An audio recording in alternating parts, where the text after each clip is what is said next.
Hey y'all, I'm Edmund. And I'm Heather. And this is All Positive Reviews.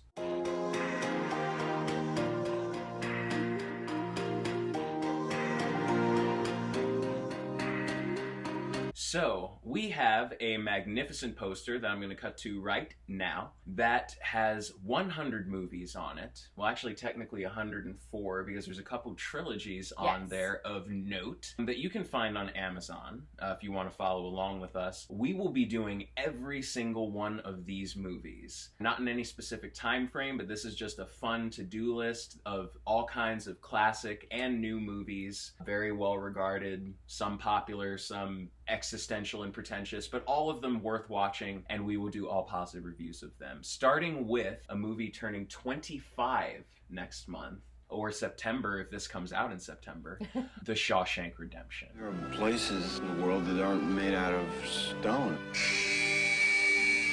There's something inside they can't touch. What are you talking about? Hope. Probably my favorite Stephen King adaptation. And there are a lot of great ones. Yes. Dolores Claiborne and Stand By Me and many more. But this one, just the friendship just radiating off of this movie. It's a prison movie that's so violent and brutal and sad at many points. And yet you just come out of it feeling so uplifted and happy and full of hope, which is the big word in this movie. Yes. Hope.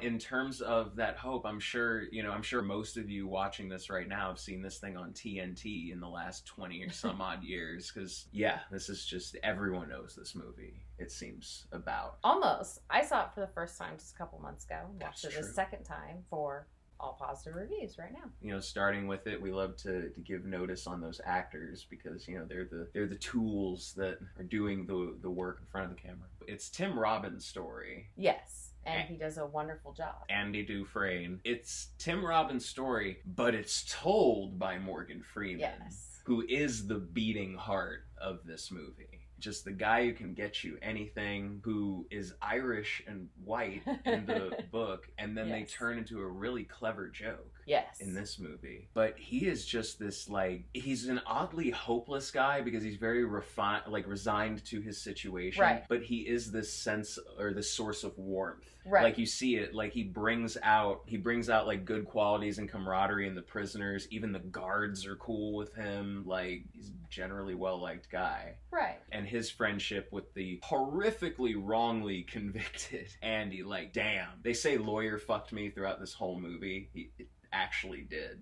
Well, I don't even know if the lawyer did as much as it was just way too circumstantial for those days. That's true, I guess. I mean, it could have been the lawyer too, but I mean, in that case, that just sucked. Police dragged that river for 3 days and nary a gun was found.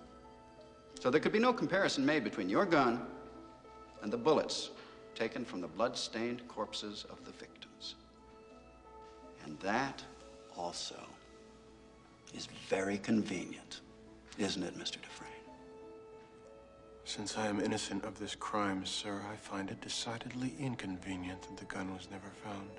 Like, I want to see that Cold Case Files episode. Right, exactly. I think some DNA evidence would be very illuminating. Right. But, you know, over the course of 19 years, which is an absurdly long time for movies like this, especially for Stephen King, he doesn't usually write over a long overarching period of time, but this one, he takes its time, it breathes, but it's never boring. No, it's not. You get to learn a lot, and I love a lot of the things you learn because it takes 19 years, and for him to break out of jail, basically, it takes him 19 years. But it really shows you that if you just really stick to something, you know, eventually you might get it. Perseverance. He was really patient, and you never even knew what he was up to. Mm-hmm. Exactly. You know what I mean? And so 19 years later, he finally broke out of prison. But man, perseverance. Yeah, because Morgan Freeman, Red, is its heart, but Tim Robbins as Andy Dufresne is kind of its inspiration. Yeah. Because he is this character that you really want to be more like because he keeps trying. He puts in the hard work. Pressure, and time, you know? Yep. He really just goes for it and is stalwart and just a character you really like and appreciate. Yeah. And you really want him to fix this situation. No matter what situation he's trying to fix, when he's trying to help a kid, you know, pass his high school equivalency. Oh, Tommy. Or my favorite is the library, which how long does he write letters for? He writes letters for 6 years to get $200 and a bunch of hand-me-down books, and then turns it into the best prison library in New England. It's awesome. It's great to see. Like, Yeah. It's a movie about people losing hope and trying to hold on to it in prison, but they give you so many moments of hope, from that to the opera, like the opera scene over the loudspeaker. Yes. I have no idea to this day what those two Italian ladies were singing about. Truth is, I don't want to know. Some things are best left unsaid.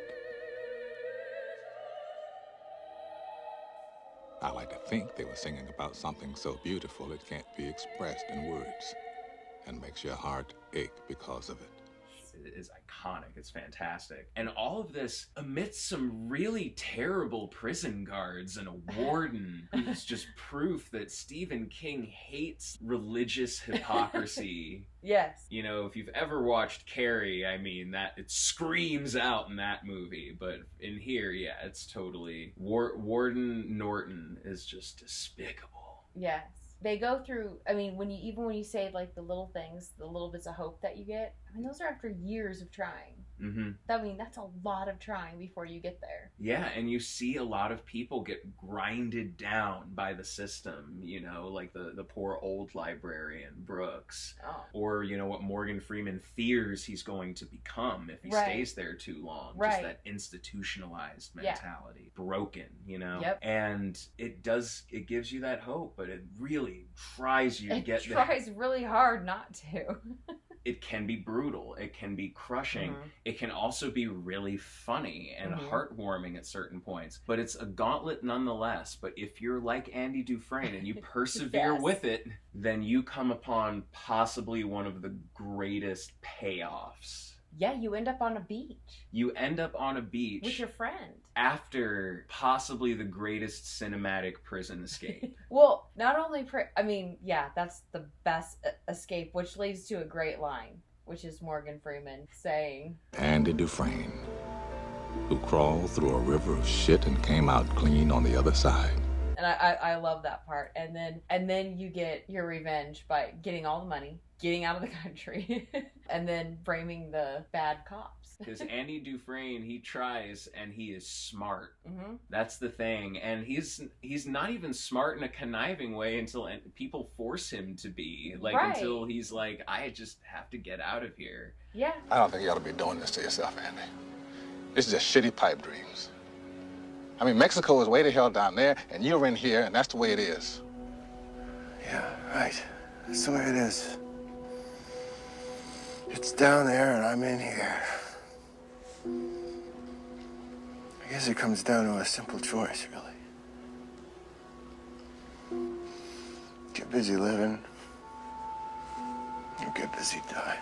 The story itself is just terrifically told. Like we've mentioned the actors, and there's a lot of great actors in here. William Sadler, Clancy Brown, Dale from The Walking Dead, like lots of people are in this movie. But you also have, it's a great adaptation just on the page, like the words of this movie, the dialogue. I could just sit back and chill with some of those lines and those scenes. And listening to Morgan Freeman say them. No, absolutely. I remember reading that this and Stand By Me are Stephen King's like two favorite adaptations of his. Makes sense. Frank Darabont, who would later go on to do like two other Stephen King, he did Green Mile and The Mist, and then Walking Dead Season 1, directs the shit out of this. You are in this one prison location for most of the movie, but you really feel like it's a character too. Yeah. It is just this stone hard place where every once in a while something minorly magical can happen.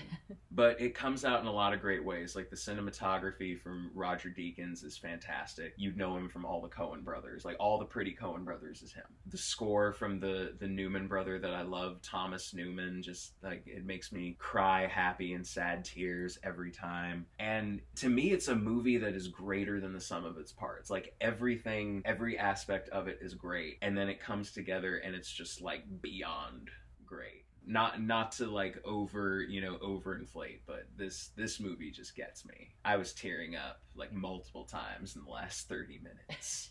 Oh God, it's a train ride, man. Even though there's no trains in the movie. There is a boat at the very end. Yeah. It's being sanded. It's a great end too. But yeah, I'm glad you enjoyed Shawshank. Very much so. But that is it for the first installment for this poster, this gauntlet, this list, this glorious list of movies that we'll be going through here on All Positive Reviews. Next time, we'll be going to a little place called Gotham City to say hi to a certain Caped Crusader.